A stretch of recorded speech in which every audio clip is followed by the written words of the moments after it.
Good afternoon, friends. Welcome back to the channel. Another beautiful day here in the homestead here in the state of Kansas. It is Inauguration Day 2021. All wars aren't won without battles fought. The individual who is now in the White House, well, you and I, we can't change that. But we do have the ability to fight day by day the little battles that come along with it. And so I'm just going to go about this, continue doing what I'm doing here on the homestead, bettering my life, paying attention as to what's happening in Washington, D.C., but I'm not going to let it rule me. I'm not going to let tyranny run my life. So, that'll be it. That's it for political talk today. Today, let's talk about the pad for the chicken coop. Now, I know you guys are probably getting tired of this. The pad, up until 24 hours ago, was done. It was going to be basically a 10 by 30 area here, 10 by 15 house with a 10 by 15 run. And I did that with the house on the west side and the run on the east side. That way the winds that come from the northwest would block the chicken run. Issue now is, well, that's going to obstruct the view from this beautiful deck that I'm going to be building soon and the outside of my house.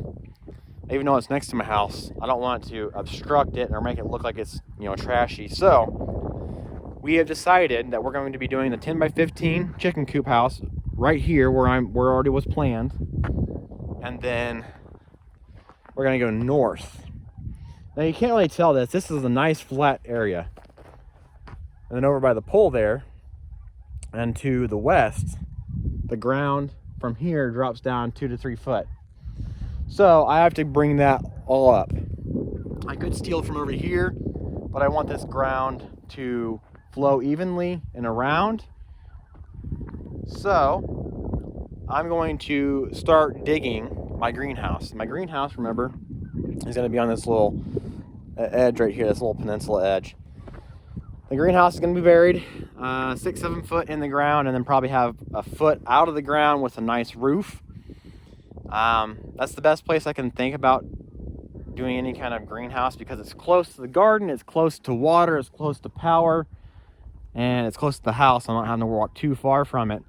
And so, and these geese flying over are just loud as can be. I'm gonna go ahead. I wish I could put you guys on a tripod, put you on a time lapse or something and watch this digging happening. But I don't have a tripod anymore. I don't know where it went. I lost it moving from the camper to the house. That was my mount included. So it's not a big deal, but I do have a new tripod. I do have new cameras coming very soon. So I'm gonna go ahead. I'm gonna go over there. And I'm gonna start digging out of that edge of the ground right there, and I'm gonna start bringing it over here. And I'll probably come back this afternoon and show you what's happening. And then I'll probably finish it up tomorrow. It's a pretty big task for that little bitty tractor, but I do have the backhoe on, and so that'll help me out quite a bit. So let's get to digging and filling this dirt in. I'm excited to see what happens with this.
Tell you what, guys, as soon as that sun goes down behind the horizon, it's chilly out here. It's dropping into the 30s right now, and I definitely feel it. This has all been wearing all day long. But anyways, I did get quite a bit of soil moved from this hole today. Another 25 to 30 buckets from this hole and over to where the chicken coops is gonna go. Pretty much the same size hole is now the same size mound over there.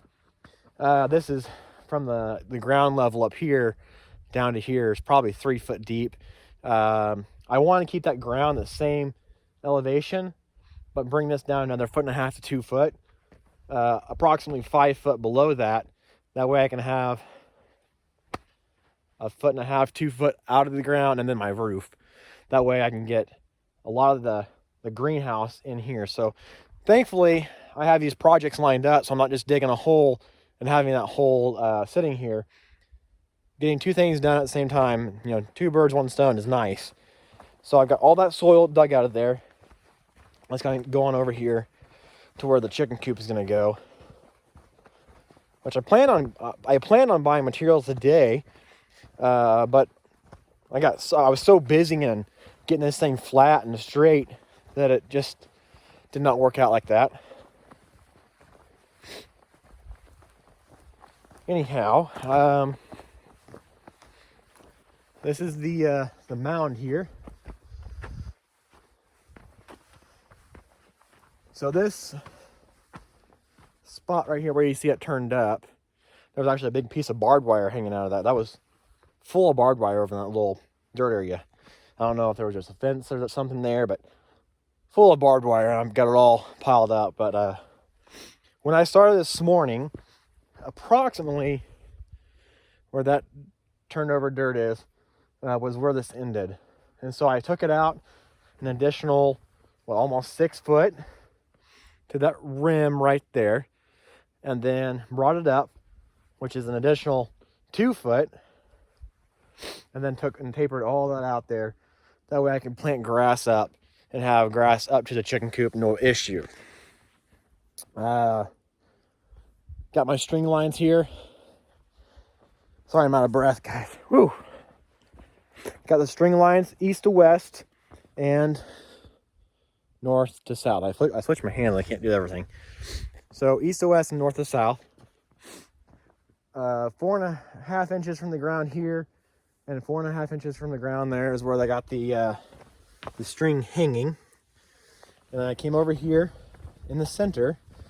I made sure it was the same depth, and it is, from the ground right there. So that is completely, when you look at it east to west, completely flat right across there. That was all by eyeball. My issues now come with, since I've added all this soil here, I've got to taper that up and into that hill. Well, I don't want anything to pool here. I don't want the rain to pull off this hill and sit here underneath the chicken coop or in the chicken coop run. So I've got some more drainage to deal with, but for the most part, this thing is dang near flat. I've watered it, as you can see why the ground is more, is darker than the rest of it. And then I'll come back in the morning, I'm going to pack it down. And then hopefully I can get to town and buy some treated lumber for the frame of it. But buying the treated lumber and the, what was the other thing I was going to buy that besides that? Treated lumber and possibly, some hardware. That's going to be pretty much the only thing that I'm going to buy for this project. Maybe some shingles, but I have all the plywood. I've got all the stud material, all that left over from the construction of my house. And so I'm happy about that. And actually, all that material I'm going to talk about in another video that I shot a month and a half ago or so. And getting that extra material was kind of a pain in my butt. So anyways, I am done here today. It is getting colder by the minute, it feels like. We have snow forecasted. What'd they say? Next couple of days, actually. So that'd be nice. Excited for some snow, but I'm glad this is almost done. I'm going to start the construction of that hopefully tomorrow if it's not too windy, and then I will, of course, get you guys along through that process too. And hopefully we are going to be ready for those spring chickens. If not, it's not a big deal. But making sure that I have a safe place for my chickens to be, that's important to me. So anyways, keep calm and carry on, guys. I appreciate you guys watching these videos and joining me with the journey of the homestead project. So see you guys later. Have a good one.